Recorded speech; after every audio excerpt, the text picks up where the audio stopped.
डरते, ये सारी बातें प्रधानमंत्री ने करी। देखिए, कांग्रेस पार्टी ऑपरेशन सिंदूर का पूरा समर्थन पहले से हमने किया था। हम 22 अप्रैल से कह रहे हैं एकता और एकजुटता अनिवार्य है, और जो भी सुरक्षा बल, जो हमारे आर्मी है, फौज है, सेना, नौसेना है, वायुसेना है, स्थल सेना है, सभी जो कार्रवाई करेंगे उसका हम पूरा समर्थन देंगे, उसमें कोई शक नहीं है। पर प्रधानमंत्री के संबोधन के पहले ही राष्ट्रपति ट्रंप ने घोषणा कर दी कि वॉशिंगटन में रहकर मैंने इंडिया, भारत और पाकिस्तान के बीच में युद्ध रुका दी। यानी कि वॉशिंगटन में रहकर उन्होंने यहाँ का युद्ध रुकवाया है। उस पर तो प्रधानमंत्री ने कुछ कहा नहीं। प्रधानमंत्री को बहुत सारे सवालों को जवाब देना है, उस पर तो वो चुप थे। तो हम यही मांग कर रहे हैं ना।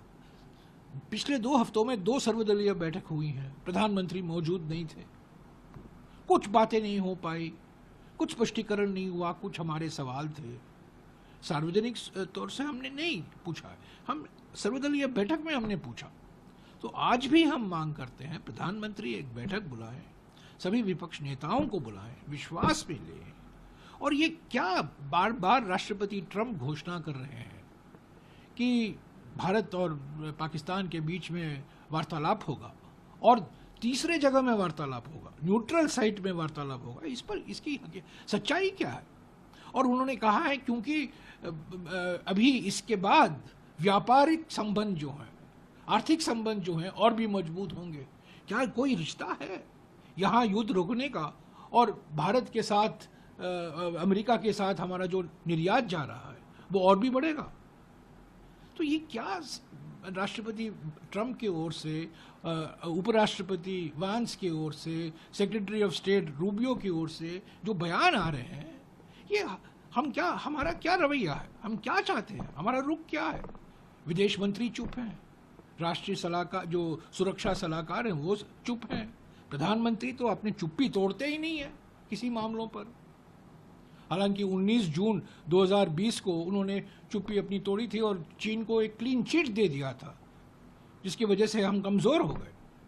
मैं एक और बात कहना चाहता हूं, महत्वपूर्ण बात कहना चाहता हूं।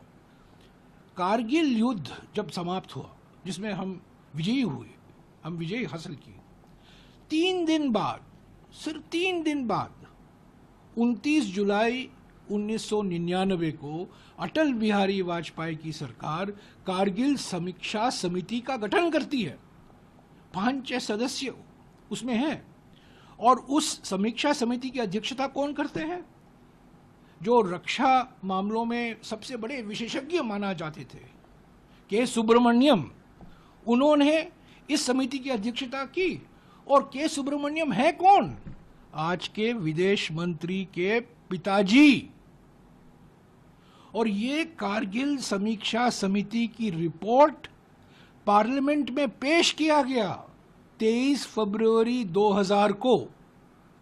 उसमें से बहुत सारी सीक्रेट चीजें थी, क्लासिफाइड मटेरियल था, गोपनीय मामले थे, उसको निकाला गया और वास्तविक है और निकाला भी जाना चाहिए।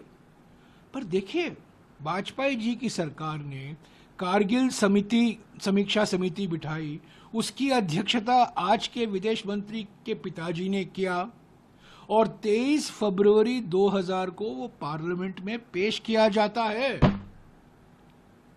एनआईए जांच कर रही है पहलगाम आतंकवाद हमलों के ऊपर, पर क्या कुछ समीक्षा होगी, कुछ विश्लेषण होगा? तो यही तो हम सवाल प्रधानमंत्री से पूछना चाहते हैं।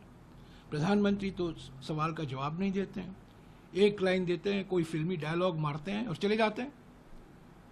तो ये बहुत गंभीर मामला है, और जो अमेरिका से बार बार ये दोहराया जाता है कि हमारे वजह से भारत और पाकिस्तान के बीच में जो युद्ध था, ऑपरेशन सिंदूर था, जो रोका गया हमारे ओर से, ऑपरेशन सिंदूर रोका गया, क्या ये सच है? इसमें सच्चाई क्या है? इसकी हकीकत क्या है? प्रधानमंत्री को जवाब देना चाहिए, जनता को विश्वास में लेना चाहिए, विपक्ष के नेताओं को विश्वास में लेना चाहिए, संसद को विश्वास में लेना चाहिए। सर, जो कांग्रेस बार बार मांग कर रही है कि